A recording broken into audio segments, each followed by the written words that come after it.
So I'm listening to hearing you guys about the Nittany Lion. I'm curious to get your guys' thoughts on the Texas Longhorns, who, of course, lost to Ohio State. Beanie, of course, you know well what happened there.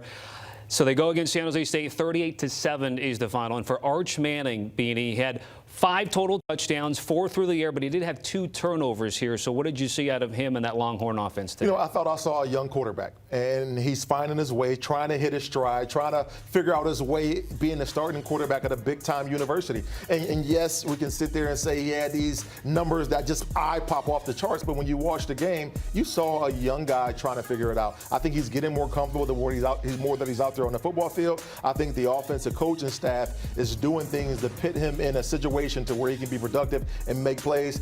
Has to clean up the turnovers, no question about it. But I think he's heading in the right direction as far as being a young quarterback, taking that next step and leading his football team. Yeah, you still want to see him see the field better. There were moments, especially in the first half, where he didn't really look like he knew where to go with the football.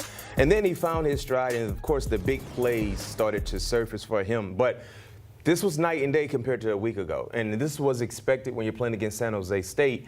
And all in all, he started to find his confidence. And I think this is something to build upon. And this is so unfair to Arch because the expectations are so high because of the bloodline and the name recognition.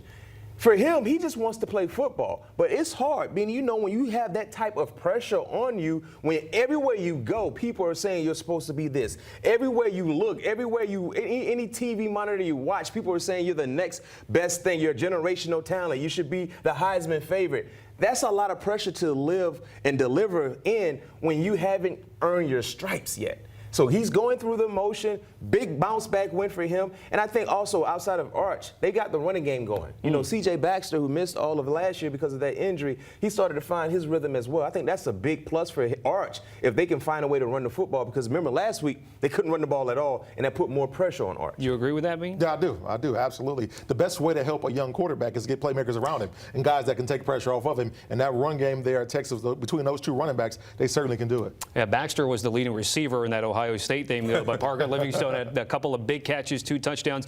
By the way, B-Mac, the Longhorn defense, 4 turnovers against the Spartans today. Yeah, I mean, they played great last week. I think this is who they are as a defense. When you watch Texas and how they fly around, the physical nature, being very, very opportunistic, this is who they are. Remember, a week ago, they played winning football. Yes, they lost, but it wasn't because of the defense. So this is a defense, Beanie, Tommy, I think they're 10 times better than the unit that we saw a year ago that made it to the playoffs. And that's a telling sign for what things could be moving forward with their defense. All right, we're going to hit a break here on HQ. A reminder about what we do here. We're free 24/7.